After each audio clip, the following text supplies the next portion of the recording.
আরে আল্লাহর নবী সাহাবীরা কুরবান হয়ে যাওয়া, আরে হুসাইনদের রক্তে কারবালার প্রান্তর রঞ্জিত হওয়া, এগুলো নাকি ছোট জিহাদ। আর দরজা জানালা বন্ধ করে 10 মিনিট ধ্যান করে এটাই নাকি বড় জিহাদ। নাউযুবিল্লাহি মিন যালিক। কত বড় তামাশা। তাহলে হেরা গুহা ছিল বড় জিহাদ আর বদরের ময়দান হয়ে গেছে ছোট জিহাদ। বাহ, তাহলে হেরা গুহার দ্বারাই কেন দিন কায়েম হলো না? নবীকে কেন বদরে যেতে হলো? নবী হেরা গুহায় কি ইবাদত করেন নাই? হেরা গুহায় বসে কি দোয়া করেন নাই? হেরা গুহায় কি আল্লাহর সঙ্গে মিলিত সম্পর্ক করেন নাই? তাহলে কিসের জন্য বদরে যেতে হলো? সিজদায় লুটিয়ে পড়ে বলতে হলো, আল্লাহ আজকে এই ক্ষুদ্র কাফেলাকে ধ্বংস করলে এই পৃথিবীতে আপনার নাম নেওয়ারও কেউ বাকি থাকবে না। আল্লাহুম্মা ইন তুহলিক হাযিহিল ইসাবা মিন আহলিল ইসলাম লাম তুবাত ফিল আরদ। তো বড় বড় বড় দিয়েই যদি সব হয়ে যেত, ছোটগুলোর জন্য এত রক্ত ঝরানো লাগতো না। 5টা জিহাদ নিজে করা আর 47টা মুজাহিদ বাহিনী পাঠানো, মাইকে বলা বড় সোজা, যে করে সে বোঝে এর মজা। আর একটা আঘাত শুকানোর আগেই দ্বিতীয় আঘাত। আর আপনারা শহীদ বাড়ি আর মুসলমান তো আরো ভালো বুঝবেন, দিনের জন্য আপনাদেরকে আল্লাহ তাআলা বিশেষভাবে কবুল করেছেন। সময়ে সময়ে আল্লাহ তাআলা আপনাদের থেকে কোরবানি নিচ্ছেন। এরপরও যারা অটল থাকছে, অবিচল থাকছে, নিঃসন্দেহে আল্লাহ তাআলা তাদের দ্বারা আগামীতে আরো বড় খেদমত নেবেন। তো এই যে অপব্যাখ্যাগুলা, আজকাল সবাই সবকিছুরে জিহাদ বানায় ফেলছে। ঝামেলা কোথায় জানেন? আমরা এটা বলি না যে জিহাদ কখনো ব্যাপক অর্থে ব্যবহৃত হয় না, সব সময় সীমিত অর্থেই ব্যবহৃত হয়, এই দাবি আমরা করি না। কারণ নবীও বলেছেন, জাহিদুল মুশরিকিন বিআমওয়ালিকুম ওয়া আনফুসিকুম ওয়া আলসিনাতিকুম। তোমরা মুশরিকদের বিরুদ্ধে জিহাদ করো তোমাদের মাল দিয়ে, তোমাদের জান দিয়ে আর তোমাদের জবান দিয়ে। তাহলে নবী তো ব্যাপক অর্থে ব্যবহার করেছেন, আমরা ব্যাপক অর্থ মানি না সেটা না। ঝামেলাটা কোথায় হয় জানেন? মনে করেন শব্দটারে ব্যাপক করতে করতে করতে অনেক কিছুরে ঢুকাইলাম, এটাও জিহাদ, এটাও জিহাদ, এটাও জিহাদ, এটাও জিহাদ, ভালো কথা, অনেক কিছু ঢুকালাম, কিন্তু পরে আবার সীমাবদ্ধ করতে করতে করতে আসলটারে বাদ দিয়া বাকি সব কিছুতে সীমাবদ্ধ কইরা বললাম আসলটার নাম জঙ্গিবাদ, আর বাকি যা কিছু পরে ঢুকাইছে এইটার নাম রিয়াল জিহাদ। বলে না? কত জিহাদ, সংস্কৃতির জিহাদ, ভোটের জিহাদ, গণতন্ত্রের জিহাদ, মনের জিহাদ, সব জিহাদের ভিড়ে বদর আর উহুদের জিহাদ গেছে চিরতরে হারিয়ে। কি বাস্তব না অবাস্তব? বাস্তব না অবাস্তব? এমন এমন বিকৃতি বাংলাদেশে ঘটে, শব্দরেও আস্থা রাখে না। খলিফা বললে 100 বছর আগের লোকে কি বুঝতো, 1000 বছর আগের লোকে কি বুঝতো, সাহাবী তাবে তাবে তাবেইরা কি বুঝতো। আমরা ব্রাহ্মণবাড়িয়ার লোকেরা তো দর্জি বুঝি। কি দর্জিরা খলিফা বলে না? আরে বলে না? এমন এমন বিকৃতি, মানে সব ধরে মাইরা ফেলায়। ইমাম ইমাম বললে তো ইমাম তো দুই রকমই হয়, বড় ইমাম, ছোট ইমাম। ইমাম বললে সবার আগে যার কথা মাথায় আসতো সে হলো আমিরুল মুমিনিন, ইমামুল মুসলিমিন, খলিফাতুল মুসলিমিন। কিন্তু আজকাল সেই ইমামের চেতনাই গেছে মাথা থেকে হারিয়ে। ইমাম মানে শুধু মসজিদের ইমাম। এই কারণে এই যে নারী নেতৃত্বের পক্ষে ইসলামের দলিলাদিল্লা দেওয়ার যারা চেষ্টা করে, এই পাগলগুলো কি জানে না যে ইমাম যিনি হন বড় ইমাম, উনি হন নামাজেরও ইমাম। ইসলামের মূল ভিত্তি নামাজ, নামাজ বাদ দিয়ে ইসলাম কল্পনা করা যায় না। এই কারণে ইসলামের রাষ্ট্র যদি হয়, রাষ্ট্রের কেন্দ্রীয় মসজিদ, জাতীয় মসজিদ যেটা হয়, সেই মসজিদে নামাজের ইমামতিও করে ইমাম, খলিফা, আমির। সূরা ফাতিহা, সূরা ফাতিহার মধ্যে যে দোয়া করি, দোয়ার দুইটা দিক, একটা ইতিবাচক দিক, আল্লাহ আমাকে সরল পথে চালান, নবী, সিদ্দিক, শহীদ এবং নেককারদের পথে চালান। কিন্তু একেবারেই সপ্তম আয়াত, লাস্ট আয়াতে আমরা বলি গায়রিল মাগদুবি আলাইহিম, আয় আল্লাহ গজবগ্রস্তদের পথে চালায়েন না, ওয়ালা দাল্লিন বিপথগামী পথহারাদের পথে চালায়েন না। গজবগ্রস্ত কারা? কোরআনের অন্য আয়াতেই ব্যাখ্যা আছে ইহুদিরা। পথহারা বিপথগামী কারা? কোরআনের অন্য আয়াতেই ব্যাখ্যা আছে খ্রিস্টানরা। সবচাইতে বেশি এই দোয়া কেন করি জানেন? কারণ এটার রিস্ক বেশি। এই উম্মত যে ইহুদি আর খ্রিস্টানের অনুসরণ করবে, ভবিষ্যৎবাণী করে গেছেন মুহাম্মদুর রাসূলুল্লাহ সাল্লাল্লাহু আলাইহি ওয়াসাল্লাম। তো ভবিষ্যৎবাণী যেহেতু হয়ে গেছে, আর গোটা দুনিয়ায় যা দেখি এগুলো ভুল হতে পারে, আমার নবীর ভবিষ্যৎবাণী কখনো ভুল হতে পারে না। তো যেহেতু এটা আমাদের জন্য বড়ই বিপদের অশনি সংকেত যে আমরা ইহুদিদের পথে হারিয়ে যেতে পারি, খ্রিস্টানদের পথে হারিয়ে যেতে পারি, এই কারণে প্রত্যেক নামাজের প্রত্যেক রাকাতে আল্লাহর কাছে সাহায্য প্রার্থনা করি, আল্লাহ ইহুদিদের পথে হারায় যেতে না যাই, খ্রিস্টানদের পথে চলতে যাতে শুরু না করি, আল্লাহ তুমি বাঁচাও আমাকে, ওদের পথে না চালিয়ে নবী, সিদ্দিক, শহীদ আর নেককারদের পথে চালাও আমাকে। তো ইহুদিদের অনুসরণ করার ক্ষেত্রে কিভাবে করবে? একটা জিনিস মাথায় রাখবেন, প্রত্যেক লেভেল ওই লেভেলের লোকের অনুসরণ করে। যেমন বক্তা, ধরেন আমি বয়ান করছি, উদাহরণ সহজে বোঝাতে পারবো। বক্তাদের মধ্যে দেখবেন এক বক্তা অনেক সময় আরেক বক্তারে কপি করে, নাই এমন? যেমন ধরেন বাংলাদেশের একজন প্রসিদ্ধ বক্তা মৌলানা হাফিজুর রহমান সিদ্দিকী, কুয়াকাটার হযরত, এখন ওনারে কপি করে এইরকম বক্তা দেশে নাই? কারো নামে লেখা দ্বিতীয় কুয়াকাটা, কারো তৃতীয় কুয়াকাটা, কারো চতুর্থ পঞ্চম ইত্যাদি, অবিকল কুয়াকাটা, কুয়াকাটার পুরো নকল, এইরকম বহুত থাকে না? আরে থাকে কি না? তাহলে সে যেই বক্তা কুয়াকাটা হযরতরে কপি করছে, সে কিন্তু কোনো গানের শিল্পীরে কপি করছে না, সে কিন্তু কোনো নায়ক নায়িকারে কপি করছে না, সে কিন্তু কোনো খেলোয়াড়রে কপি করছে না। কেন? সেও বক্তা, যারে কপি করবে সেও হবে বক্তা। রাজনীতির ময়দানে যারা আওয়ামী লীগ করেন, যারা বিএনপি করেন, উভয় দলই বোঝেন, অনেক আওয়ামী লীগ করতে গিয়ে সে চেষ্টা করে বঙ্গবন্ধু শেখ মুজিবুর রহমান যেভাবে রাজনীতি করেছে আমি ওভাবে রাজনীতি করব। আরেক দল চিন্তা করে বিএনপির জিয়াউর রহমান যেভাবে রাজনীতি করেছে আমি ওভাবে রাজনীতি করব। এবার তার বই বেশি করে পড়ে, মানুষের মুখ থেকে শুনে বোঝার চেষ্টা করে সে কোন কাজটা কিভাবে করেছে। এমনকি অবিকল বঙ্গবন্ধু এইরকম লোকও তো এই দেশে আছে। রাস্তাঘাটে মাঝে মধ্যে দেখা যায়, ছবি টবি পাওয়া যায়, একেবারে কথাটা খালি ভিন্ন, কিন্তু মোজ বলেন অথবা বিড়ি খাওয়ার ভাব বলেন, মাথার চুল বলেন, গায়ের পোশাক বলেন, সবকিছু দেখতে শেখ মুজিবুর রহমানের মতো। এইরকম একটা লোকের ছবি মাঝে মধ্যে দেখা যায় না? তাহলে এই যে কপি করার প্রবণতা, সে কোনো হুজুররা কপি করে নাই, সে একজন রাজনীতিবিদ নেতাকে কপি করেছে। কেন? কারণ প্রত্যেক দল তার লেভেলের লোকেরই কপি করে। তাহলে আমরা যদি ইহুদি আর খ্রিস্টানের পথে চলি, তাদেরকে কপি করি, এই আশঙ্কার এই ঝুঁকি যদি থাকে, তাহলে এবার আসেন আমাদের কোন লোকেরা ইহুদিদের কোন দলের বা কোন গোত্রের কপি করবে, অনুসরণ করবে, সাদৃশ্য অবলম্বন করবে। আগেরটা বুঝলে এটা বোঝাও সহজ হবে। আমাদের মধ্যে আমরা যারা আলেম হব, আশঙ্কা আছে আমরা ইহুদি আলেম খ্রিস্টান আলেমদের অনুসরণ করব। আমাদের মধ্যে যারা রাজনৈতিক নেতা হবে, বড় আশঙ্কা আছে তারা ইহুদি রাজনৈতিক নেতা আর খ্রিস্টান রাজনৈতিক নেতাদের কপি করবে। আমাদের মধ্যে যারা নবীর মহব্বতের দাবি করবে, আশঙ্কা আছে তারা ইহুদি আর খ্রিস্টানের মতো করে নবীর ভালোবাসা দেখানোর চেষ্টা করবে। এই যে হ্যাপি বার্থডে টু ইউ, 12ই রবিউল আউয়াল আসলে আমাদের দেশে যে চেতনা জাগ্রত হয় নাকি, জন্মদিন পালন করার এক চেতনা, এই জন্মদিন পালন করাটা এটা শিখিয়েছেন কে? এক প্রতিটা জিনিসের একজন না একজন সূচনাকারী তো থাকে। সিনেমা হল আসমান থেকে জমিনে নাজিল হয় নাই, একজন না একজন চালু করেছে। যাত্রাপালা দুনিয়াতে আসমান ফুটা হয়ে বের হয় নাই, কেউ না কেউ সূচনা করেছে। তো এই যে জন্মদিন পালন করা, কেউ না কেউ তো শুরু করেছে, নাকি এমনি এমনি হয়ে গেছে? কে শুরু করেছে? ইতিহাস পড়েন, কোন নবী তো শুরু করেন নাই, নবীর কোন সাহাবী তো শুরু করেন নাই, সাহাবীদের সোহবত প্রাপ্ত কোন তাবেঈ তো শুরু করেন নাই, তাবেঈর সোহবত প্রাপ্ত তাবেঈ তো কোন শুরু করেন নাই, কোন মাযহাবের ইমামও তো শুরু করেন নাই। কারা করেছে? ইতিহাস পড়লে পাবেন ওরাই করেছে। হ্যাঁ, ওরা করেছে একদিকে, আমরা প্রতিক্রিয়াশীল আচরণ শুরু করেছে আরেকদিকে। সব ক্ষেত্রে প্রতিক্রিয়াশীল আচরণ ভালো না। উদাহরণস্বরূপ, আপনারা যারা জেনারেল ব্যাকগ্রাউন্ডে আছেন, অনেকে আছেন না কথায় কথায় খালি ইংলিশ বলেন না, এরকম বাংলা যেই কয়টা বাক্য বলে এর চাইতে ইংলিশ বেশি বলে। যদিও আমরা বাঙালি, আমাদের সঙ্গে বাংলায় কথা বললে আমরা ভালো বুঝি, কিন্তু সে যে শিক্ষিত দেখাতে হবে না, একটু ভাব ফুটাতে হবে না? এখন কথায় কথায় দুইটা বাংলা বললে সাইডটা ইংলিশ বলে, আর এই রকম বললে মানুষও তারে একটু দাম দেয় না, মালটা একটা শিক্ষিত, এইটারে একটু বিশেষ স্পেস দিতে হবে, কদর করতে হবে। তো এই যে একটা ভাব নিয়ে মনে করেন একদল কাজ করে। এখন প্রতিক্রিয়াশীল আচরণ মানে বুঝেন, আমি ভাবলাম ও তুই তাইলে কথায় কথায় ইংলিশ বলিস, ফুটানি মারিস, আমারও আছে ভাষা, আমিও বলবো। এখন আমি কথায় কথায় আরবি কওয়া শুরু করলাম, কথায় কথায় ফার্সি বলা শুরু করলাম, কথায় কথায় ভিনদেশি যেগুলো আমরা জানি হুজুররা এগুলো বলা শুরু করলাম। এখন হবেটা কি জানেন?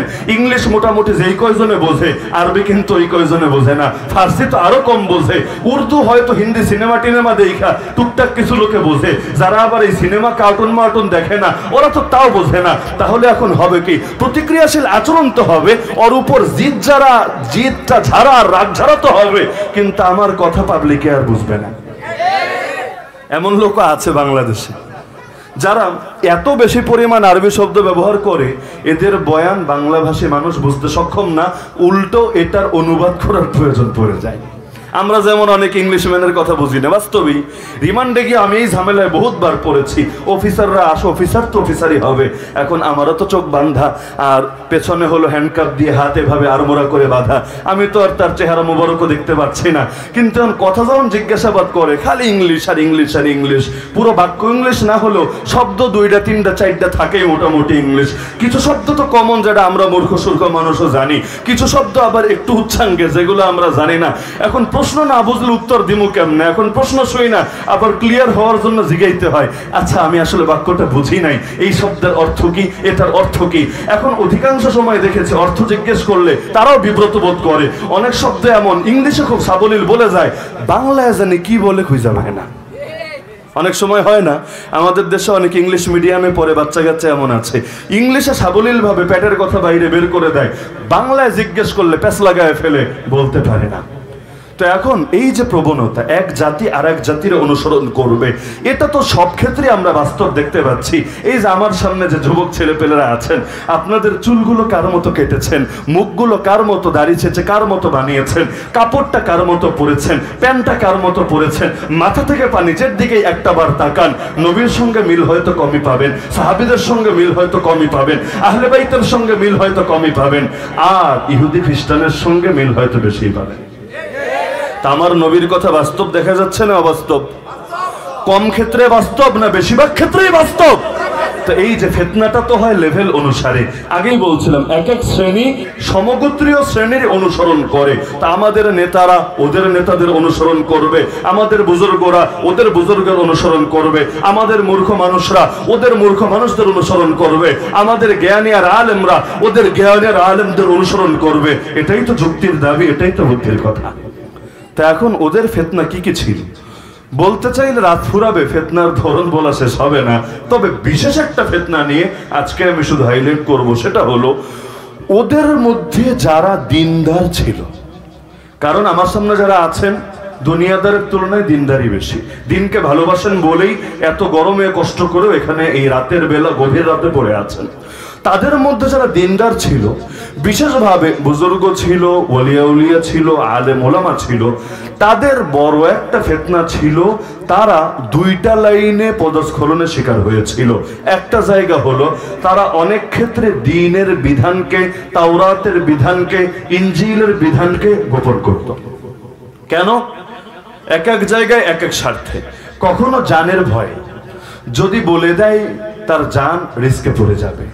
যেমন বাংলাদেশে যেই চোররা এসে মসজিদে জুতা চুরি করে, এগুলোরে ধরলে পাবলিক মারতে মারতে মারতে অনেক সময় আধামরা করে ফেলে, কিন্তু যারা দেশটারে খায়া একেবারে পুরা ফোকলা বানায় দেয়, দেশের সম্পদ নিয়ে বিদেশে বিশাল বিশাল প্রাসাদ আর বেগমপাড়া বানায়, তাদেরকে নিয়ে টু শব্দ উচ্চারণ করার মতো সাহসও অধিকাংশ লোকের কম দেখা যায়।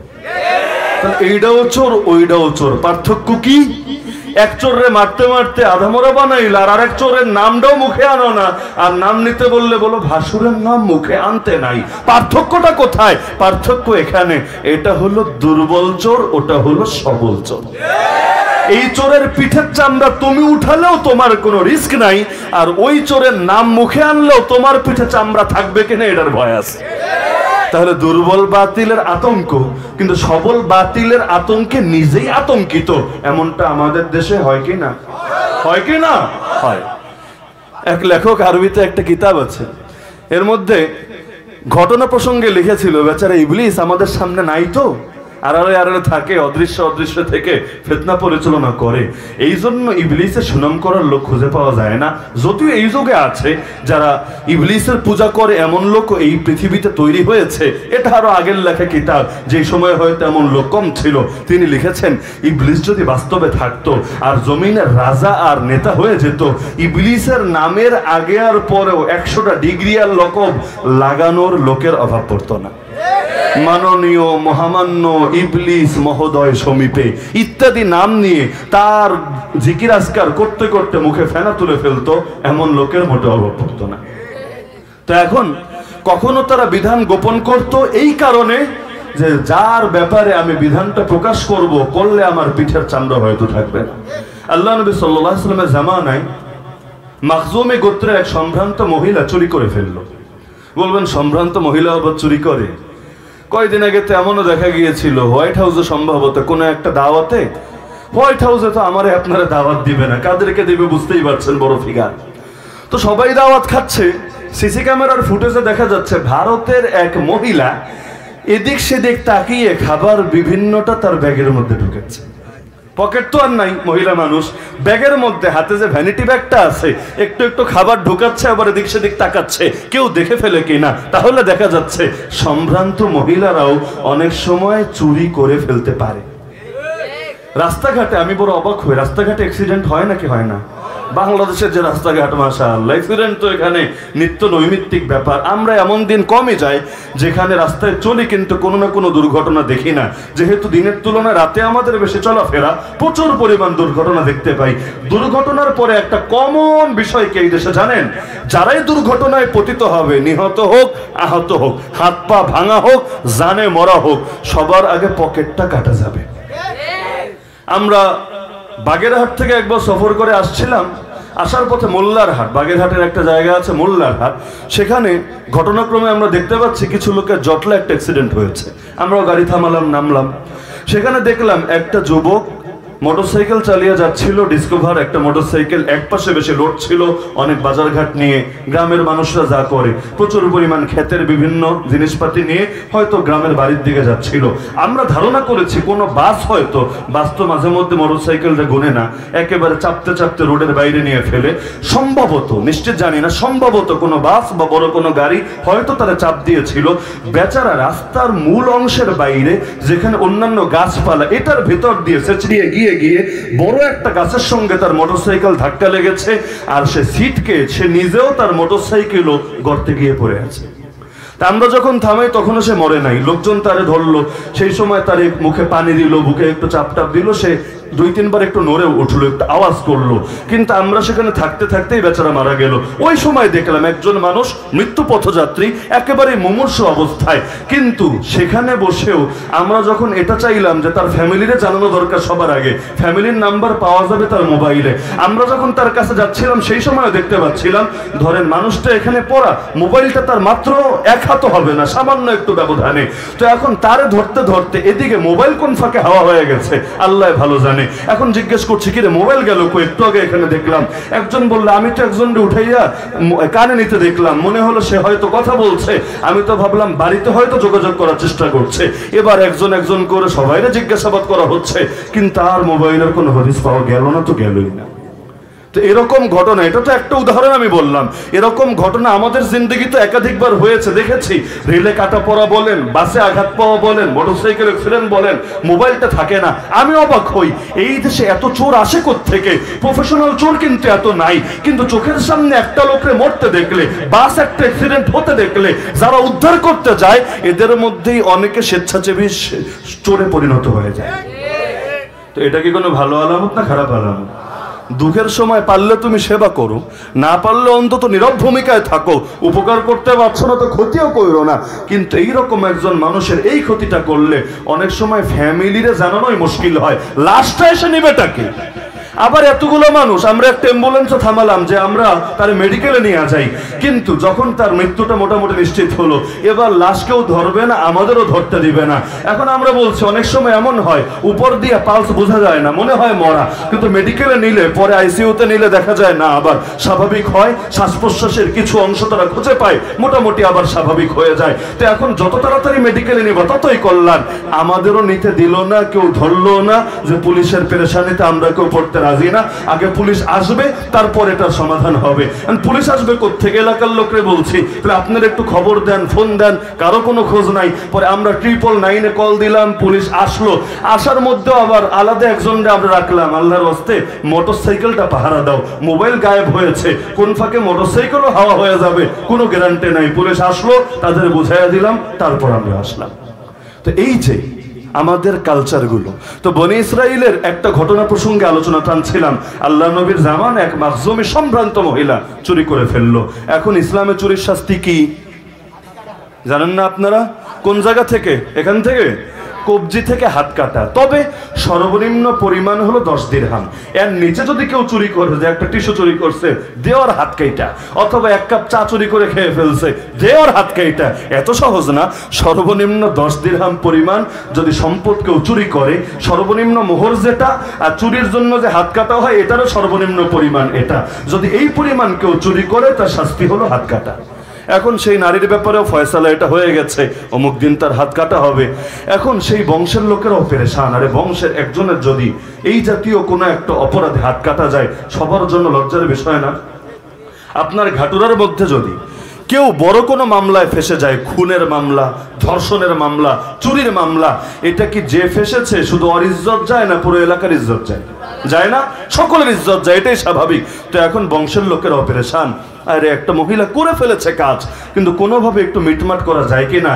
এখন ওই যুগ তো আর এই যুগের মতো না যে টেবিলের তল দিয়া, চা নাস্তার নাম দিয়া, কিছু টাকা পয়সা অফার করে মিটমাট করে ফেলবে। রাসূলুল্লাহ সাল্লাল্লাহু আলাইহি ওয়াসাল্লামের সামনে এসে এই অফার দেওয়ার হিম্মত তো কোনো কাফেরও নাই, মুসলমান তো দূরের কথা। তো এখন কিভাবে কি করবে বুঝে উঠতে পারছে না। এখন তারা ভাবলো তাহলে একজন সুপারিশকারী নিয়োগ করি, কারণ রায় হয়ে যাওয়ার পরও একটা সুপারিশের অপশন কিন্তু থাকে। ধরেন সুপ্রিম কোর্টও যদি কারো মৃত্যুদণ্ড বহাল রাখে, তাহলে বিচারক একেবারে সব বিচারকের ধাপ শেষ হওয়ার পরও প্রেসিডেন্টের কাছে প্রাণ ভিক্ষা চাওয়ার একটা অপশন কিন্তু বাংলাদেশের আইনেও আছে। যদিও শব্দটা বড় নিকৃষ্ট শব্দ, প্রাণ ভিক্ষা চাওয়া। আরে প্রেসিডেন্ট, তুমি প্রাণ ভিক্ষা দিবা কোত্থেকে? তোমার প্রাণও তো তোমার হাতে না, তো তুমি আরেকজনের প্রাণ ভিক্ষা দিবা কেমনে? তো যাই হোক, কিন্তু এরকম একটা আইন আছে কিনা? তো এখন যখন প্রেসিডেন্টের কাছে যায়, তখন কি উকিল নিয়ে যায় না সুপারিশকারী নিয়ে যায়? উকিলের হালত, উকিলের কাজ কারবার কোর্টে চলে, প্রেসিডেন্টের সামনে চলে না, সেখানে লবিস্ট লাগে। লবিস্ট, এই যে দেখেন না এখন দেশে এই শব্দটাও খুব বেশি উচ্চারিত হয়, আমেরিকায় লবিস্ট নিয়োগ দেওয়া, পশ্চিমা বিশ্বে লবিস্ট নিয়োগ দেওয়া। লবিস্ট মানে কি বুঝেন? কাঁচা বাংলায় হইল দালাল। কিন্তু বাংলা কইলে একটু মান সম্মানে কেমন কেমন লাগে না, যে আমি দালাল, আমি দালাল নিয়োগ দিয়েছি, শুনতে তো কেমন কেমন লাগে। শব্দটা একটু পাল্টায়া ইংলিশ বলে লবিস্ট, শুনতে আলাদা একটা ভাব আসে। অনেক কিছু এমন, এটা বাংলায় খাইলে ইজ্জত যায়, ইংলিশে খাইলে আবার কিচ্ছু হয় না। মদ খায়, শুনতেই কেমন লাগে, একটু ড্রিঙ্কস করে, শুনতে মোটামুটি হালকা লাগে। একইভাবে দেখবেন সুদ খায়, বাহ, একটা আলাদা ঘৃণা লাগে। সুদখোরও শুনলেই কেমন কেমন লাগে, কিন্তু ইন্টারেস্ট খায়, শুনলেই আলাদা ফিল আসে।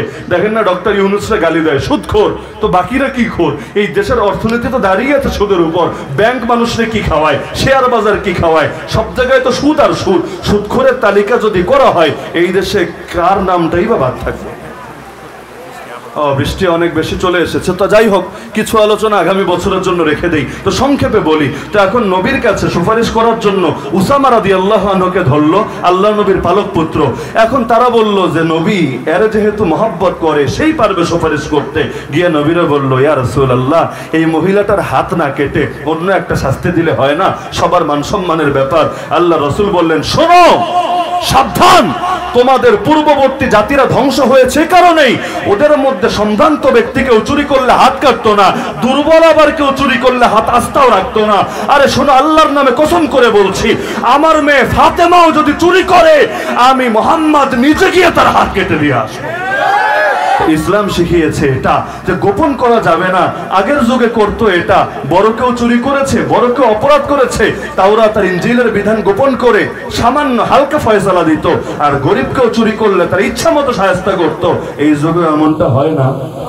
দলের লোক 10 খুন করলেও মাফ, বাইরের লোক কিচ্ছু না করলেও ঢাকায় সারবে বাপ। তো এই যে একটা গোপন, একটা অপরাধ গোপন করা, কিতমান, আগের যুগের লোকেরা গোপন করতো। এটা দলিল দিতে চাইলে 1 ঘন্টা এটার উপরই বয়ান করা যাবে। তো এই উম্মতের মধ্যে এমন লোক নিঃসন্দেহে তৈরি হবে যারা আল্লাহর বিধানকে গোপন করে। 2 নম্বরে তারা অপব্যাখ্যা করত, সব বিধান গোপন করত না, কিছু বিধানকে অপব্যাখ্যা করত। যেমন কাদিয়ানরা আজকাল অপব্যাখ্যা করে, হিজবুত তাওহীদরা অপব্যাখ্যা করে। তো অপব্যাখ্যা সিলসিলাও আজ শুরু হয় নাই, বহু আগে তাদের জামানায় শুরু হয়েছে। এই যে কিতমান এবং তাহরিফ, এই দুইটা, এক হলো গোপন করা, আর এক হলো অপব্যাখ্যা, ভুল ব্যাখ্যা, বিধানকে পরিবর্তিত করা। এই রোগ নতুন কোন রোগ না, ওদের মধ্যে ছিল, আজও আছে, চিরকাল থাকবে, যতদিন না দাজ্জাল ধ্বংস হবে। এ কারণে সব ক্ষেত্রে শুধু ব্যানার দেখেই কাউরে মাপা যায় না, বরং বৃক্ষ তোমার নাম কি, ফলে পরিচয়, ফল দেখে দেখে পরিচয় লাভ করতে হয়। আমরা এমন একটা ফিতনা জামানায় চলে এসেছি, আপনি এই মাথার পাগড়ি, মুখের দাড়ি আর গায়ের লম্বা জামা দেখেই যে আমার উপর অন্ধবিশ্বাস আর আস্থা রাখবেন, ওই সুযোগ বহু আগেই ফুরিয়ে গেছে। আরে যদি পাগড়ি থাকলেই হক হয়, দাড়ি থাকলেই হক হয়, বড় জামা থাকলেই হক হয়, তাহলে গোলাম আহমদ কাদিয়ানীকে কি বলবেন? তার মুখেও লম্বা দাড়ি আছে, তার গায়েও সুন্নতি লেবাস আছে, তার মাথায়ও টুপি আছে, টুপির উপর আবার পাগড়িও আছে, কিন্তু গোটা উম্মত একমত হয়ে গেছে গোলাম আহমদ কাদিয়ানীকে মুসলমান বলার ন্যূনতম সুযোগ নাই।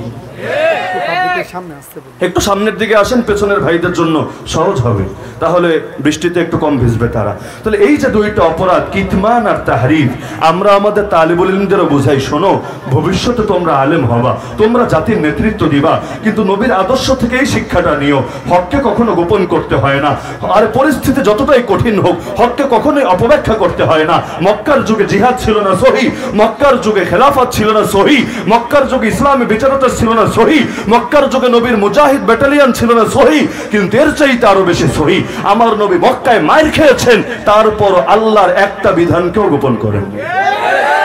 পরিস্থিতি সর্বদা আমার পক্ষে থাকবে না, কখনো অনুকূল, কখনো প্রতিকূল, কখনো আমি বিজয়ী, কখনো আমি পরাজিত, কিন্তু হালত যেমনই হোক, যত সঙ্গিনী হোক, যত কঠিনই হোক, আল্লাহর বান্দা আল্লাহর বিধানকে গোপন করতে পারে না।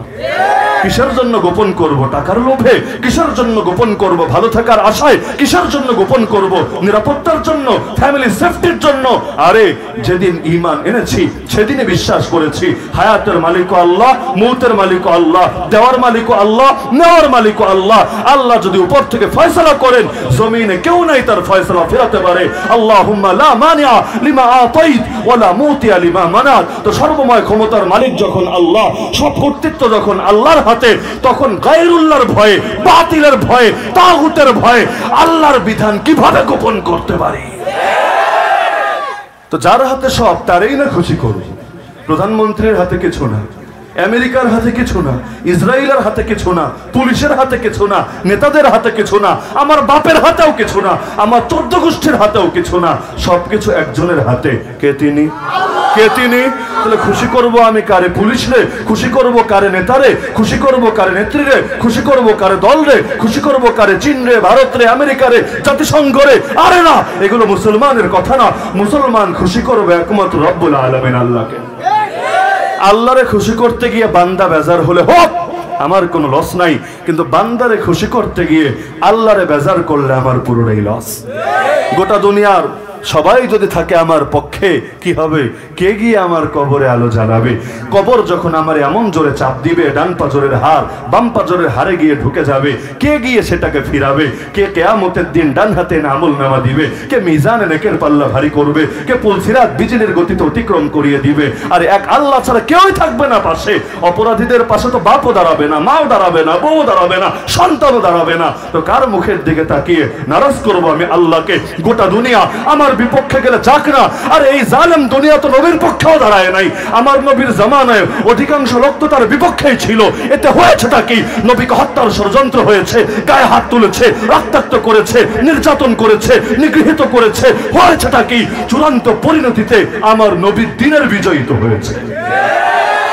তো কিতমান, গোপন করা এমন কবিরা গুনাহ।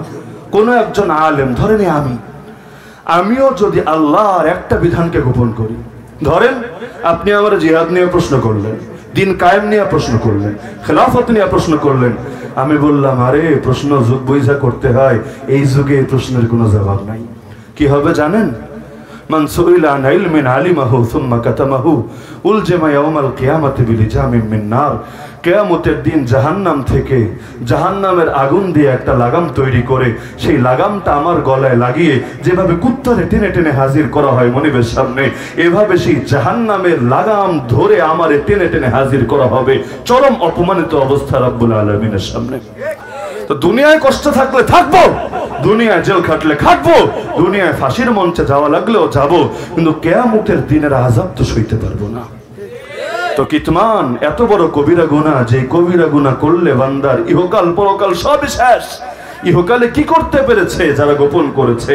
আরে ইতিহাস তো তাদেরকেই স্মরণ রেখেছে যারা দ্বীনের জন্য নিজেদেরকে কোরবান করেছে। ইতিহাসে ইয়াজিদরা সম্মানিত হয় নাই, মজলুম হুসাইনরাই সম্মানিত হয়েছে। ইতিহাসে খুনি যারা আলী রাদিয়াল্লাহু আনহুকে খুন করেছিল, সে আব্দুল্লাহ বিন মুলজিমরা সম্মানিত হয় নাই, আরে সে আলী রাদিয়াল্লাহু আনহুরাই সম্মানিত হয়েছে। ইতিহাস কাউকে ক্ষমা করে না, আখিরাত তো আছেই। দুনিয়ার বুকেও মির জাফর আর মির সাদিকদের পরিণতি কখনোই ভালো হয় না। তো গোপন করা এটা হলো পূর্ববর্তী জাতিদের বৈশিষ্ট্য, ইহুদি আর খ্রিস্টানের বৈশিষ্ট্য। এই উম্মতের মধ্যেও যে অনেকে গোপন করবে জেনে বুঝে, বাস্তবতা নবী বহু আগেই জানিয়েছেন। সুতরাং গোপন যে করে করুক এর দায় তার উপরে যাবে, আমি জেনে বুঝে করতে পারবো না। আলেম হলে ঝামেলা দ্বিমুখী। আপনারা যারা আলেম হন নাই সেই তুলনায় ঝামেলা কম আছে। দ্বিমুখী কিভাবে বোঝেন? কথা বললেও ভেজাল, না বললেও ভেজাল। বললে বান্দা বেজার, না বললে আল্লাহ বেজার। বাস্তবতা এমন কিনা? চুরি নিয়ে বলবেন চোর বেজার, ডাকাতি নিয়ে বলবেন ডাকাত বেজার, দুর্নীতি নিয়ে বলবেন দুর্নীতি বাজ বেজার, টেন্ডারবাজি নিয়ে বলবেন টেন্ডার বাজ বেজার, অপরাধ নিয়ে বলবেন অপরাধী বেজার। এমন কথা বলা সম্ভবই না যাতে কেউ না কেউ বেজার হবে না। আমি চ্যালেঞ্জ দিয়ে বলতে পারবো, এমন কথা কোন হুজুর বলতে পারবে না যেই কথায় কেউ না কেউ বেজার হবে না। কারণ ইসলাম কখনো খাহেসাতের অনুগামী না, তোমার নফসের পাগলা ঘোরার সমর্থন ইসলাম করবে না। তো ইসলামের আলো যখন জ্বালাবো, অন্ধকার তো এর বিপক্ষে অবস্থান নেবেই, কারণ আলো আসলে তো অন্ধকার আর টিকে থাকতে পারে না। তো কিতমান কবিরা গুনাহ, এই কবিরা গুনাহ করা যাবে না, করলে আল মাগযুব আলাইহিম আর আদ-দাল্লিন তাদের অন্তর্ভুক্ত হবে। আর 2 নম্বর বলছিলাম অপব্যাখ্যা। কিছু লোক আছে বেশি চালাক, এরা গোপন তো করে না, বলে সব বলে, কিন্তু ব্যাখ্যাটারে চেঞ্জ করে বলে, যাতে করে সাপও মরে লাঠিও না ভাঙে, আল্লাহও খুশি থাকে, ইবলিসও বেজার না হয়। নাউযুবিল্লাহ বলবেন না? কেমন? জিহাদ নিয়ে বলবে, খুব বলা বলবে, কিন্তু জিহাদের ব্যাখ্যাটা পাল্টে দিবে, বলবে জিহাদ মানে খালি বদর উহুদ না, জিহাদ মানে খন্দক না, জিহাদ মানে হুনাইন না, এগুলো তো টেরোরিজম, এগুলো তো সন্ত্রাস, এগুলো তো জঙ্গিবাদ, এগুলো তো হলো মানবতার জন্য ক্ষতিকর। জিহাদ মানে কি? জিহাদ মানে হলো নফসের লাগে ঢিসুম ঢিসুম করা। অথবা জিহাদ মানে হইলো দরজা জানলা বন্ধ করে কিছুক্ষণ জিকির আজকার মুরাকাবা করা।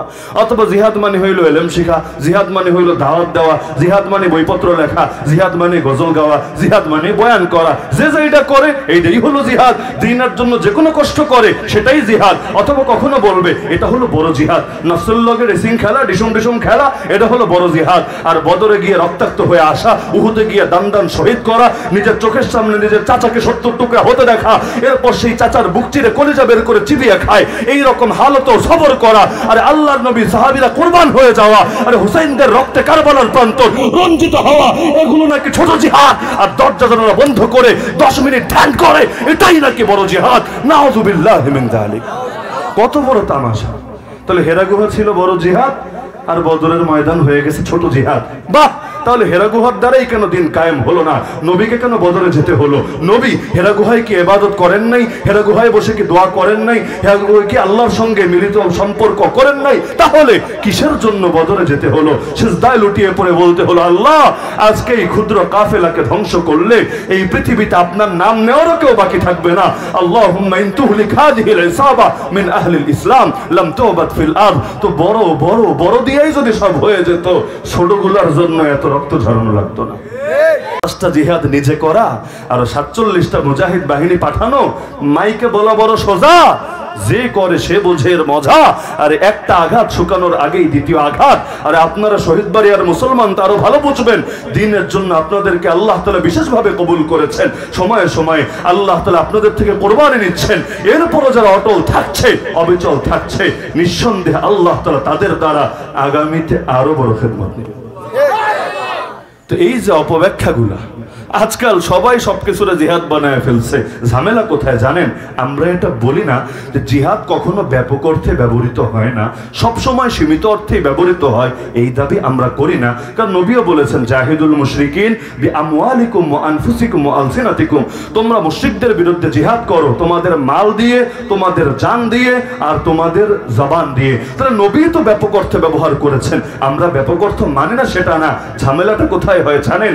মনে করেন শব্দটারে ব্যাপক করতে করতে করতে অনেক কিছুরে ঢুকাইলাম, এটাও জিহাদ, এটাও জিহাদ, এটাও জিহাদ, এটাও জিহাদ, ভালো কথা, অনেক কিছু ঢুকালাম, কিন্তু পরে আবার সীমাবদ্ধ করতে করতে করতে আসলটারে বাদ দিয়া বাকি সব কিছুতে সীমাবদ্ধ কইরা বললাম আসলটার নাম জঙ্গিবাদ, আর বাকি যা কিছু পরে ঢুকাইছে এইটার নাম রিয়াল জিহাদ। বলে না?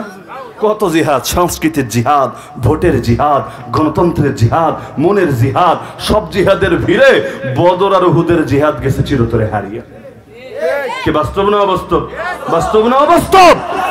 এমন এমন বিকৃতি বাংলাদেশে ঘটে, শব্দরেও আস্থা রাখে না।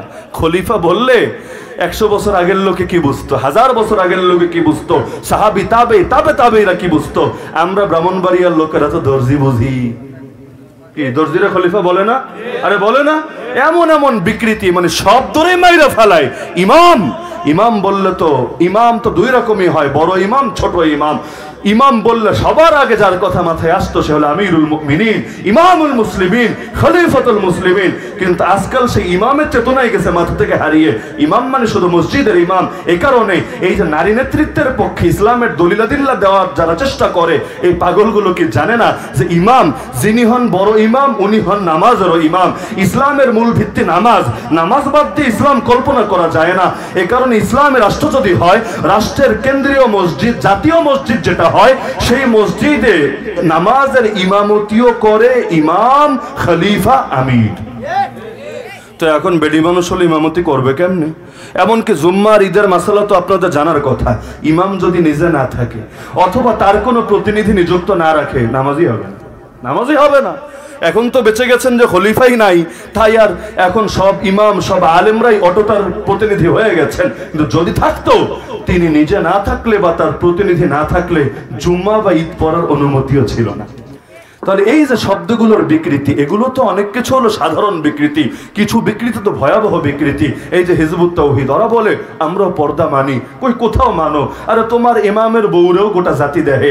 আবার কনসার্ট করো, সেখানে এক পাশে সব বেড়া, এক পাশে সব বেড়ি, এখানেও দেখা যাচ্ছে সবাই মিলেমিশে একাকার হয়ে আছে। তো পর্দাটা কোথায় করো? তারা বলে না না, মোল্লারা পর্দা বোঝে না, এই হিজাব, নিকাব আর বোরকা এটা কি আসল পর্দা নাকি? আরে আসল পর্দা হলো মনটা ফ্রেশ থাকবে, এরপর মন ফ্রেশ রাইখা আমরা একলগে বসমু, গল্প করবো, একলগে যুদ্ধ যামু, সুন্দরী মেয়ে দিয়ে রাস্তায় পত্রিকা বেচমু, যা মনে চায় তা করমু, ব্যাপার না। এটা পর্দার সঙ্গে সাংঘর্ষিক না। নাউযুবিল্লাহ। আবার ভণ্ড মারেফতিরা তো আছেই, মনের পর্দা, বড় পর্দা, বাইরের পর্দা লাগে না। তো এই যে বিকৃতিগুলো শুরু হয়েছে, দেখেন না, গাঞ্জা খাওয়ার পক্ষেও আজকাল দলিল দেয়, কি দেয় না? এটারে আবার গাঞ্জাও বলে না, কি সিদ্ধি পাতা না কি জানি বলে। গাঞ্জা বললে আবার অপমানিত বোধ করে। সিদ্ধি পাতা, যেটা খেলে আল্লাহর বিশেষ স্মরণ অন্তরে জাগ্রত হয়, আল্লাহর সঙ্গে ব্যবধান দূর হয়। আমি ওদেরকে নিয়ে ভাবি না, আমি অবাক হই কাদেরকে নিয়ে জানেন?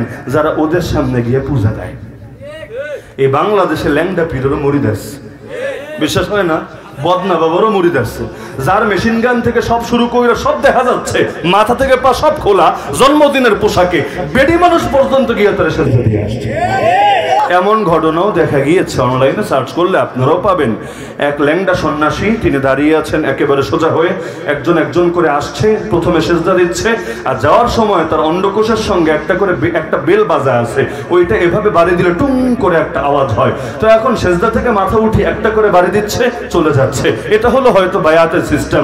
আমরা ঢাকায়, আমি নাম বলবো না, এক পীরের দরবারে বায়াতের সিস্টেম দেখেছি। যেই আসবে তার বুকে এই স্তনের নিচে, বাম স্তনের নিচে একটা করে এভাবে ছোঁয়া দিবে, একটা ছোঁয়া দিবে। কারণ বেড়া আসলো একটা ছোঁয়া, বেড়ি আসলো একটা ছোঁয়া। তো এখন বেচারা ল্যাংটা বাবা এখানে দাঁড়িয়ে আছে, একজন একজন করে আসছে, টং করে এভাবে বাড়ি দিচ্ছে। তবে বেচারা যে আসলে সন্ন্যাসী এটা আমি মানি, কারণ এত মানুষ হাতাহাতি করছে কিন্তু মেশিন গান জায়গা মতোই আছে, দণ্ডায়মানও হচ্ছে না, চেতনা অবর্ষণ করছে না। তো বেডি মানুষরা এসে পর্যন্ত এভাবে করে যাচ্ছে, আর তার মুরিদে এত পরিমাণ তৈরি হয়েছে, তারা ভিডিও করে সোশ্যাল মিডিয়ায় খাজা বাবার কারামতি জাহির করছে।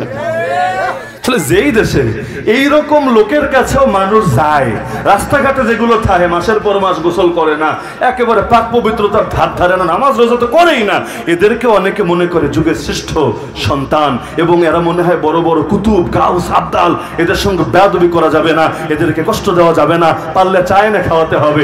ঢাকা একবার ওই 2500 ফেরিঘাটে বসে একবার দেখলাম এইরকম একটা লোক, আর আরেকটা লোক দোকান থেকে এনে একবার তারা চা খাওয়ায়, একবার তারা বিস্কুট খাওয়ায়। আমার সফর সঙ্গীদেরও দেখালাম, আমার বাবাও ছিলেন সাথে, তারাও দেখালাম। কাহিনী কি, এই লোক কি তার খাদেম নাকি? যে খাদেম হলে তো খেদমত করবে স্বাভাবিক। কিছুক্ষণ পর দেখলাম না, সে আবার এখান থেকে চলে গেল, অন্য কাজে চলে গেল। তার মানে খাদেম টাদেম না, তাহলে মাঝখানে এসে এত সেবা যত্ন কেন করলো? তো বুঝলাম এইটা এই দেশে অনেকে মনে করে এরাই হলো আসল ওলি, আসল গোস কুতুব। এদের যদি এভাবে খেদমত করা যায় আল্লাহর বিশেষ নেক নজর পাওয়া যাবে।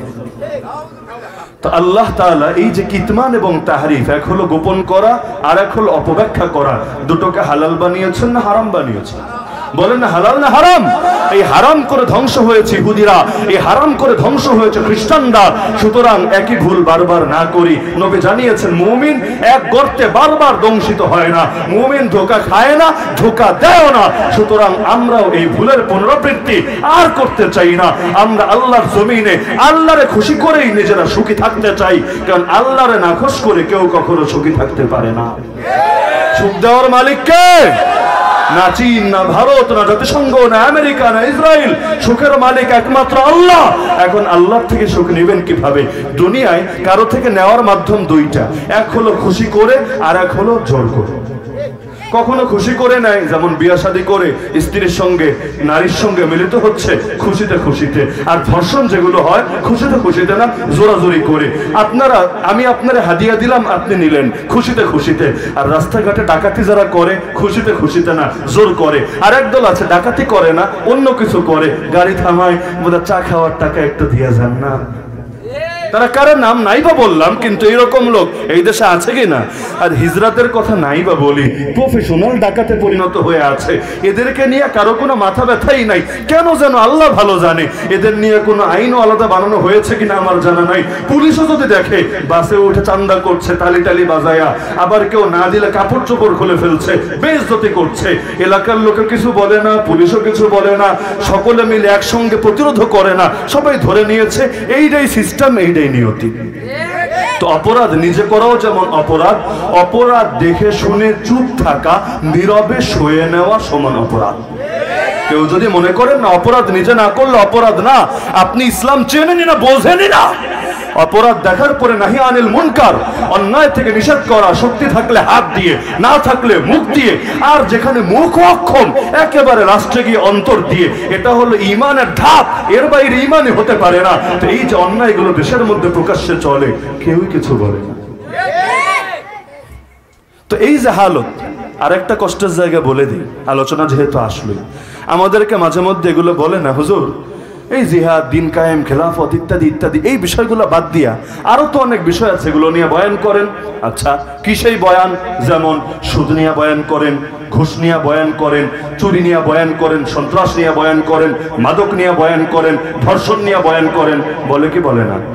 কি জানেন না আপনারা? বলে না এগুলো? আমার অবাক হওয়ার জায়গা কোথায় আমি আপনাদেরকে শুনাই, আপনারাও একমত না দ্বিমত আমারও জানায় দিয়েন। ধরেন এই আমারই বলা হলো হুজুর মাদকের বিরুদ্ধে বয়ান করেন। এখন আমি যদি বয়ান শুরু করি, আমাকে তো ব্যাপকভাবেই কথা বলতে হবে। ইসলামে মদ হারাম, আল্লাহ মদ হারাম করে দিয়েছেন।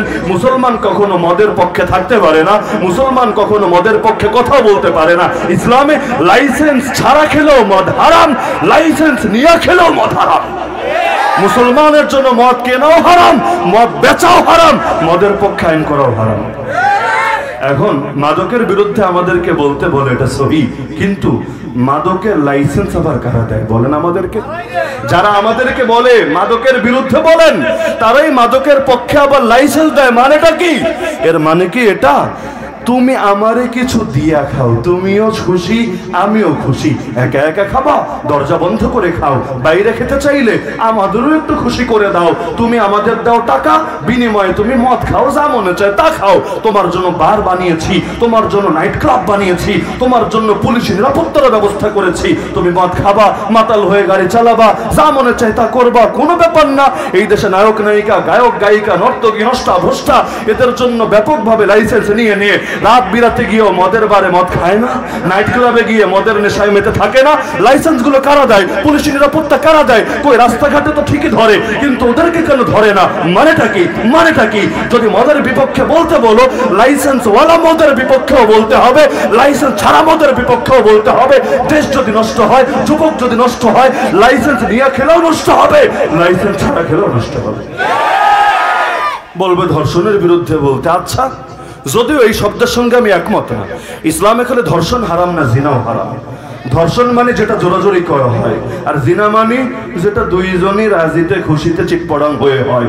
যদিও বাংলাদেশে নতুন শব্দ আবার আবিষ্কার হয়েছে, বিয়ের প্রলোভনে ধর্ষণ।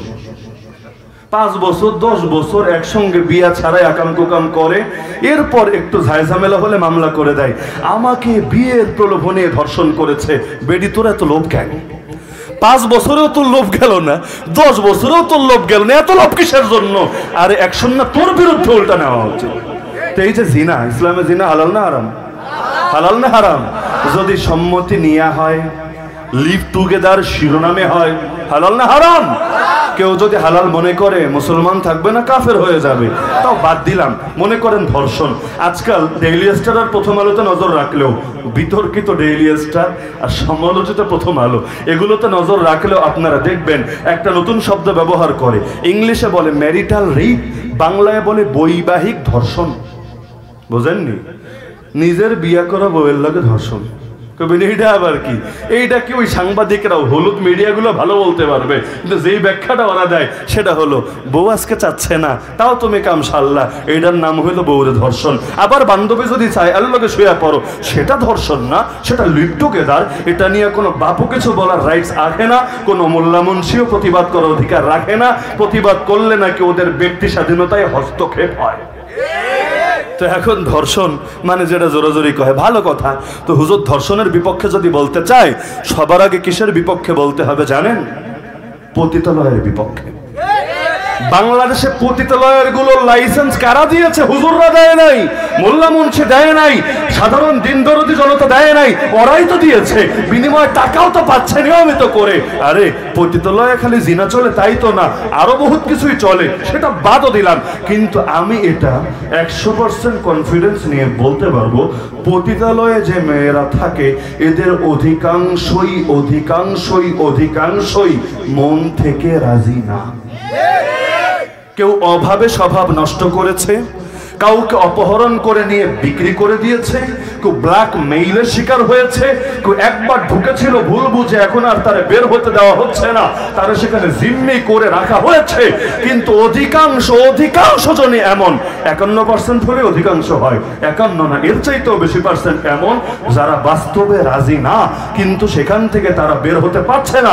যদি তাদের জন্য সম্মানজনক কর্মসংস্থানের ব্যবস্থা সরকার করে, আজকেই অধিকাংশ পতিতা নারী পতিতালয়ের হেড কার্ড দেখিয়ে বের হয়ে আসবে। তাহলে ধর্ষণের বিরুদ্ধে বলতে বলো, তাহলে পতিতালয় বন্ধ করো, পতিতালয়ের লাইসেন্স গুলো নিয়ে এদেরকে ভিন্ন কর্মসংস্থানের ব্যবস্থা করো। কিন্তু এই কথা বললে হুজুর পড়ে যাবে মহাবিপদে। বলবো হুজুর তাহলে সন্ত্রাস আর জঙ্গিবাদের বিপক্ষে বয়ান করেন। শব্দ দুইটা, এক হলো সন্ত্রাস আর এক হলো জঙ্গিবাদ।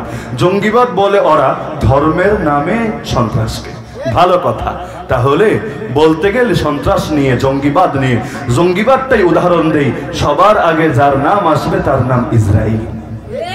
ইসরায়েল যে লড়াই করছে, প্যালেস্টাইনকে রক্তের বন্যায় ভাসিয়ে দিচ্ছে, আমাদের প্রথম কেবলা দখল করে রেখেছে, আমাদের মা বোনের ইজ্জত বছরের পর বছর, শুধু না প্রায় 100 বছর ধরে হরণ করে যাচ্ছে। কিসের কারণে? ধর্মরাষ্ট্র প্রতিষ্ঠা করবে বলে। এই যে বিজেপি, আরএসএস, ইসকন কি করছে? কিসের কারণে মুসলমান মারছে? চায় কি ওরা? জবাব একটা, ধর্ম রাষ্ট্র প্রতিষ্ঠা করতে। খ্রিস্টান ক্রুসেডাররা চায় কি? যুদ্ধ বাঁধিয়ে খ্রিস্ট ধর্ম প্রতিষ্ঠিত করতে, খ্রিস্ট ধর্মের আলোকে পরিচালিত রাজ্য বানাতে। তাহলে জঙ্গিবাদ মানে যদি হয় ধর্মের নামে সন্ত্রাস, সবার আগে ইসরায়েলের বিপক্ষে বলতে হবে, ইন্ডিয়ার বিপক্ষে বলতে হবে, পশ্চিমা বিশ্বের বিপক্ষে বলতে হবে। তখন তো আর হুজুরের চাকরিও থাকবে না। আবার সন্ত্রাসের কথাই যদি আসেন, সন্ত্রাস মানে কি? সন্ত্রাস মানে কি যদি বলতে যান, খালি কি হুজুরদের মিছিলের কথাই মনে পড়ে? খালি কি 21 সালের শহীদ বাড়ি আর মুসলমানদের আন্দোলনের কথাই কি মনে পড়ে? আরে দলীয় রাজনীতির নামে শিক্ষাঙ্গনে কারা সন্ত্রাস ছড়ায় এটা কি এই দেশের লোকে জানে না? দলীয় রাজনীতির নামে রাস্তাঘাটে কারা গাড়ি ঘোড়া ভাঙচুর করে এটা কি এই দেশের লোকে জানে না? দলীয় সন্ত্রাসের নামে পুরো দেশটাকে এই যে জিম্মেদারি রেখেছে এটা কি এই দেশের লোকে জানে না? তো সন্ত্রাস নিয়ে বলতে চাইলে খালি হুজুরের কথা কেন আসবে? সন্ত্রাস নিয়ে বলতে চাইলে সবচাইতে বেশি তো ওদের নামে আসবে। তখন তো আর কোনো হুজুরিয়া রাস্তা থাকবে না। তো কি নিয়ে বয়ান করবে বলেন? বলবেন না সুদ ঘুষ, এটা নিয়ে নিরাপদ। কিভাবে? সুদ নিয়ে বলতে চাইলে কোন সুদ নিয়ে বলবো? আরে যেটা আপনি একা একা খান সমিতি থেকে, এনজিও থেকে, শুধু এটাই কি অন্যায়? আরে গোটা রাষ্ট্র যা খায়, ব্যাংক যা খায় এবং খাওয়ায়, শেয়ার বাজার যা খায় এবং খাওয়ায়, বীমা প্রতিষ্ঠানগুলো যা খায় এবং খাওয়ায়, এমনকি বাজেটেরও বড় একটা অংশ জুড়ে যেই সুদ থাকে সেই সুদের বিপক্ষেও তো আমাকে বলতে হবে। বাংলাদেশের অর্থনীতির মেরুদণ্ড দাঁড়িয়ে তো আছে সুদের উপর। তো সুদ নিয়ে বলতে চাইলে রাষ্ট্রের অনেক বিষয় নিয়েও তো আমারে বলতে হবে, সরকারের অনেক বিষয়ের সমালোচনাও তো আমার করতে হবে। তখন তো আর হুজুরের চাকরি থাকবে না। আবার ঘুষ, ঘুষ নিয়ে বলতে চাইলে খালি যেটা বিভিন্ন লোক গোপনে গোপনে একজনে একজনে লেনদেন করে এটা নিয়ে কি বলতে হবে? আরে যারা আইনের পোশাক পরে বেআইনি করে তাদেরকে নিয়ে কি বলতে হবে না? এই দেশে ঘুষ খায় কারা এটা জানতে চাইলে ট্রাক ড্রাইভারদেরকে জিজ্ঞেস করলেই খুব ভালো জবাব দিতে পারে। আমরা তো ড্রাইভার শ্রেণীকে অবহেলা করি, বাস্তবে এটা। চাপাই নবাবগঞ্জ গিয়েছিলাম কিছুদিন আগে মাহফিলে, সেখানে বাস ট্রাক মালিক সমিতি থাকে আপনারা জানেন। সেখানকার একজন নেতা আসলো আমার সঙ্গে দেখা করতে, মুখে মাশাআল্লাহ বড় দাড়ি, ছেলেরাও সবাই মাদ্রাসায় পড়ে, সুন্নতি লেবাস। আমাকে বললো হুজুর গত 3-4 বছর আগে আমি মাত্র দিনে ফিরেছি, কিন্তু একটা কষ্টের কথা জানেন? আমি মূলত এই কষ্টটা শেয়ার করার জন্য আপনার কাছে এসেছি। আমাদেরকে গালি দেয় দেশের সবাই, বাস ড্রাইভাররা এমন, ট্রাক ড্রাইভাররা এমন, এগুলো নেশা করে, এটা করে, সেটা করে, গালি দেয় সবাই। কিন্তু বিশ্বাস করেন আমাদেরকে বোঝাতে কেউ আসে না, দাওয়াত দিতে কেউ আসে না। এই যে এতকাল পরে আমি দিনে ফিরেছি কেন জানেন? আপনারা মাহফিল বহুত করেছেন, তাবলীগ বহুত করেছেন, খানকা বহুত চালিয়েছেন, মাদ্রাসায় ছেলেদেরকে বহুত বুঝিয়েছেন, কিন্তু আমাদের কাছে তো কেউ আসে না, কেউ তো আমাদেরকে পাত্তাই দেয় না, আমাদেরকে তো মানুষই মনে করে না। অথচ বাস্তবে জানেন আমারও যদি আগে বুঝাতো আমি অনেক আগেই দিনে ফিরে আসতাম। আমি তো এখন এটা নিয়ে পেরেশান, হায় রে দিনে ফেরার আগে যদি আমার মরণ হতো আমার পরিণতি কতই না জঘন্য হতো।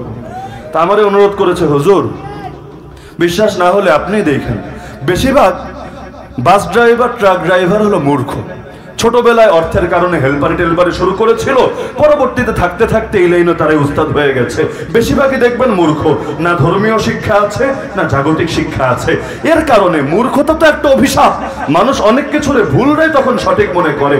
বিশ্বাস না হলে হুজুর আপনিই করবেন, কোন বাস ড্রাইভাররা জিজ্ঞেস করবেন, এই যে মালিকরে ফাঁকি দিয়া তোরা যে বিভিন্ন টাকাগুলো মেরে দিস, মারে না? মারে তো। রাস্তাঘাট থেকে লোক উঠায় বিভিন্ন ভাবে তারা টাকা পয়সা মাইনাস করে দেয়, যেটা মালিকও জানে না। এমনকি সিসিটিসি লাগাইয়া অনেক সময় এটার কুল কিনারা করতে পারে না। আপনি যদি ওদেরকে জিজ্ঞেস করেন এই যে তোরা টাকা বাইপাস করলি এটা হালাল না হারাম, আমি চ্যালেঞ্জ করি বলি হুজুর দেখবেন অধিকাংশ ড্রাইভার আপনারা জবাব দিবে হালাল। আপনি যদি জিজ্ঞেস করেন কিসের ভিত্তিতে হালাল, কোন আয়াত, কোন হাদিস, কোন ফতোয়ার আলোকে হালাল, ওরা তো আয়াত হাদিস ফতোয়া দেখাতে পারবে না। ওরা বলবে আমারে মালিক বেতন কম দেয় কেন, আমি ঠকছি, আমি প্রতারিত হচ্ছি, এটা আমার প্রাপ্য, যেহেতু ইচ্ছাই দিচ্ছে না তাই জোর করে আদায় করে নিচ্ছি। অথচ হুজুর বলেন এটা কি আদৌ হালাল হবে? এই কাজগুলো যে করছে না জেনে না বুঝেই করছে, গালি তো সবাই দিচ্ছে, হেদায়েতের দাওয়াত নিয়ে কেউ যাচ্ছে না। তা আমারে বলেছিল হুজুর যেখানেই যান আল্লাহর রাস্তে আমাদের ড্রাইভারদেরকে নিয়ে কিছু আলাদা নসিহত কইরেন। আপনার আলোচনা যেহেতু সকলে শোনে, যদি কিছু ড্রাইভারও শোনে আশা করা যায় তাদের দিনের মধ্যে অনেক বড় পরিবর্তন আসবে ইনশাআল্লাহ। তো যে প্রসঙ্গে বলছিলাম যে এই দেশে ঘুষ কারা খায় এটা বুঝতে চাইলে খালি বড় বড় অফিসার পদের লোক না, রাস্তাঘাটের ট্রাক ড্রাইভারদেরকে জিজ্ঞেস করলেই খুব ভালোভাবে জানা যায়। কোন ঘুষের বিপক্ষে বলবো? কোন ঘুষ? দুর্বল ঘুষখোর না সবল ঘুষখোর? পোশাকওয়ালা ঘুষখোর না পোশাক ছাড়া ঘুষখোর? যদি বলো ঢালাও ভাবে বলতে কোনো হুজুর থাকবে না আর বাইরে, আইসিটি মামলা খায়া সবাইরে যেতে হবে। কাশিমপুর বা কেরানীগঞ্জ কারাগারে। তো বাস্তবতা হলো, আমি এটা এই ব্যাপারে আমার 100% নিশ্চয়তা আছে, এই দেশে যদি যে কোনো হুজুর যদি ইসলামের হক আদায় করে মুখ খোলে, একজন হুজুরও বাইরে থাকতে পারবে না।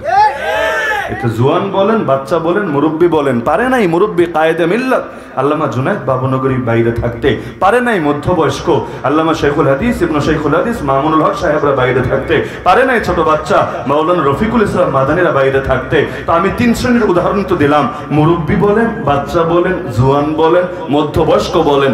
মুখ না খুললে সবাই নিরাপদ, মুখ খুললে কারো পরিণতি ভালো হবে না। হ্যাঁ, তবে মুখ না খুললে কি হয় আর মুখ খুললে কি হয়, এখানে একটা পার্থক্য আছে। তারা বিপদে পড়েছে, যখন মরবে সব বিপদ শেষ হবে, চিরশান্তির জান্নাতের ধারা কবর থেকে শুরু হবে, জান্নাতের সঙ্গে কবরের ডাইরেক্ট লাইন আল্লাহ করে দিবেন, সেখানেই জান্নাতের নিয়ামত ভোগ করবে। আর কয়টা দিন মুখ বন্ধ করে রাখলে, আরো যদি তেল মালিশ করে তাইলে তো আরো বেশি করে, দুনিয়াতে খুব সুখে থাকবে, খুব শান্তিতে থাকবে। সুখ আর শান্তি স্থায়ী হবে না, মরতে দেরি হবে, আযাব আর গজব পেতে দেরি হবে। তো এখন কোন পথ বেছে নেবেন ফয়সালা আপনার। ওই যেই উদাহরণে এসেছিলাম যে নেওয়া যায় 2 ভাবে, এক হলো খুশি করে আর এক হলো জোর করে। এখন আল্লাহর থেকে জোর করে নেওয়ার মতো পাওয়ার শহীদ বাড়িয়ার মুসলমানদের আছে, ঘাটুরার মানুষদের আছে। তাহলে নেওয়ার উপায় কয়টা? এখন কয়টা? একটা, আল্লাহরে খুশি করে নিতে হবে। আল্লাহরে খুশি করে দুনিয়াতে কেউ খারাপ থাকে না, আর আল্লাহরে নাখুশ করে কেউ কোনোদিন ভালো থাকে না। দেখেন না, কিছু মানুষ মরে গিয়েও অমর। মুফতি আমিন রহমতুল্লাহ আলী বিবারিয়ার সন্তান না, ইন্তেকাল করেছেন কতকাল আগে, 12 সালের ডিসেম্বর মাসের 12 তারিখ ইন্তেকাল করেছেন তিনি। আল্লাহ তাআলা তার শাহাদাতের মর্তবা দান করুন। আজ 2023, এতগুলো বছর হয়ে গেল, 11টা বছর আপনারা ভুলেছেন তাকে। আজও তার নামগুলো স্মরণে আসে না, তার নামটা নিলেও সকলে দোয়া করে না রহমতুল্লাহ আলাইহি। এই যে দোয়া, নামটা নেয় দোয়া করে না, এমন মুসলমান বহুত কম পাবেন। এমনকি তার চেতনা অন্তরে জাগ্রত রাখে না এমন তালেবুল ইলম জামে উনুসিয়া যান, দারুল আরকামে যান, বড় বড় মাদ্রাসায় যান, খুব কমই পাবেন যারা তার চেতনা অন্তরে ধারণ করে না। তো মরে গিয়েও তিনি অমর। অপরদিকে আমি নাম বলবো না, এমন ব্যক্তিও আছে যারা দুনিয়ায় বেঁচে আছে কিন্তু বেঁচে থেকেও মুর্দা। লোকে সামনে হয়তো সালাম দেয়, পেছনে 14 গোষ্ঠীতে তুলে গাড়ি দেয়। আখিরাতের অসম্মানই আছে, দুনিয়ারটাও আছে। আল্লাহ তাআলা ইলমের সঙ্গে সম্মান আর কোরবানির সঙ্গে মহব্বতকে জুড়ে দিয়েছেন। কেউ কোরবানি দিবে আর লোকে তারে ভালোবাসবে না, এমনটা কোনোদিনও হবে না। তো এই যে ইহুদি খ্রিস্টানের 2টা রোগ নিয়ে আমি আলোচনা করলাম, এক হলো গোপন করা আর এক হলো অপব্যাখ্যা করা। জিন্দেগিতেও এই 2 অপরাধের কোনো অপরাধ করবেন, বাঁচলে সিংহের মতো বাঁচবেন। সিংহের মতো একদিন বাঁচা শিয়ালের মতো 1000 বছর বাঁচার চাইতে उत्तम। फना फिल्लाह की तह में बका का राज मुज़मर है, जिसे मरना नहीं आता उसे जीना नहीं आता। সুতরাং দিলের মধ্যে হিম্মত জাগ্রত রাখেন, যতদিন থাকবো সিংহের মতো থাকবো, মাথাটা একমাত্র রব্বুল আলামিন ছাড়া কারো সামনে নত করব না। এতে যদি প্রাণ দেওয়া লাগে দেব, এতে যদি কোরবানি করা লাগে করব। আমি আল্লাহর জন্য আমার সর্বস্ব বিলীন করলে আল্লাহ আমারে মোটেও ঠকাবে না। হিম্মত আছে তো ইনশাআল্লাহ। শহীদ বাড়িয়ার মুসলমান আগেও অনেক কোরবানি দিয়েছেন, নিশ্চিত থাকেন আগামীতেও বহুত কোরবানি দিতে হবে। দিন যত যাবে তত বেশি কোরবানির দরকার ইসলামের পড়বে। বাংলায় বলে বিপদে বন্ধুর পরিচয়। তো ইসলামের সুদিনে লোক চেনা যায় এমন না, যখন দুর্দিন থাকে তখন খাঁটি বন্ধুগুলোকে চেনা যায়। পরিস্থিতি যত প্রতিকূল হোক ইসলামের জন্য নিজেকে কোরবান করে দেন, হায়াতটাকে ওয়াকফ করে দেন, আল্লাহর কাছে বেঁচে দেন। এবার আল্লাহ তাআলা যদি কবুল করেন এটাই আপনার জন্য বড় সৌভাগ্য। পারবেন তো ইনশাআল্লাহ। তো রাসূলুল্লাহ সাল্লাল্লাহু আলাইহি ওয়াসাল্লামের সিরাতের ভান্ডার থেকে মৌলিক একটা আদর্শ শিক্ষা দিয়ে গেলাম যে যতদিন হায়াতে আছি একটা আয়াত একটা বিধান গোপন করব না। বাল্লিগু আন্নি ওয়ালাউ আয়া, একটা আয়াত জানলেও গোপন রাখবো না, পৌঁছে দেব জাতির সামনে। আল্লাহু ইয়াসিমুকা মিনান নাস, পৌঁছাতে গেলে ঝুঁকি আছে, তাতে কি আল্লাহই হেফাজত করবে আমাকে দুনিয়ার সব বাতিলের হাত থেকে। রাখে আল্লাহ, মারে কে? ইহফাজিল্লাহ ইয়াহফাজকা। নবী বলেছেন তুই আল্লাহরে হেফাজত কর, আল্লাহ তোরে হেফাজত করবে। আর কখনোই অপব্যাখ্যা করব না। না পারলে এটা আমার অপারগতা। আমি জিন্দেগিতে জিহাদ করি নাই, আমি জিহাদের সওয়াব পাচ্ছি না, কিন্তু তাই বলে আমি আমার অন্য কাজে জিহাদ নাম লাগাবো না। আমি বলবো না বয়ান করছি আমি মুজাহিদ আজম, মাদ্রাসায় পড়াচ্ছি আমি মুজাহিদ আজম, আরে আমি এইটা বাদ দিয়ে সব কাজ করেই সব ফজিলত কামায় ফেলেছি। বলবো না, আমি দুর্বলতা স্বীকার করব যে আল্লাহ আমার এই আমলটা করার তৌফিক দেন নাই। যেমন আমি হজ করতে পারি নাই, আমি আরো অনেক আমল করতে পারি নাই, ওমরা করতে পারি নাই। আশা রাখি আল্লাহ তৌফিক দিলে করবো ইনশাআল্লাহ। আর যদি আল্লাহ তৌফিক না দেন তারপর আশা করা যায় যেহেতু আমি অক্ষম, আল্লাহ আমার দুর্বলতাকে ক্ষমা করে দেবেন ইনশাআল্লাহ। কিন্তু তাই বলে অপব্যাখ্যা করব না। এখন হজের নতুন ব্যাখ্যা, ওমরার নতুন ব্যাখ্যা এগুলো আবিষ্কার করব না ইনশাআল্লাহ। পারবেন তো? পারবেন তো? নিজের দুর্বলতা স্বীকার করতে আমাদের সমস্যা নাই। আমরা পাপী, আমরা গুনাহগার, আমরা অপরাধী, আমাদের হাজারো ত্রুটি আছে। আপনারাও দোয়া করেন, আমরাও দোয়া করি আল্লাহর কাছে, আল্লাহ সব শূন্যতাকে পূর্ণতায় পরিণত করে দিন। কিন্তু তাই বলে অপব্যাখ্যা করেন না আল্লাহর রাস্তায়, মনে থাকবে ইনশাআল্লাহ। তো গোপন করা হারাম, অপব্যাখ্যা করা হারাম, এগুলো করতে ইহুদি আর খ্রিস্টান তাদের পথ, আমাদের পথ না। নবী সিদ্দিক, শহীদ আর সালেহীনের পথ আমাদের পথ। আল্লাহ নেককার হিসাবে বাঁচার তৌফিক দাও, নেককার হয়ে মরার তৌফিক দাও, কিয়ামতের দিন নেককারদের সঙ্গে হাসর করাও, আমিন।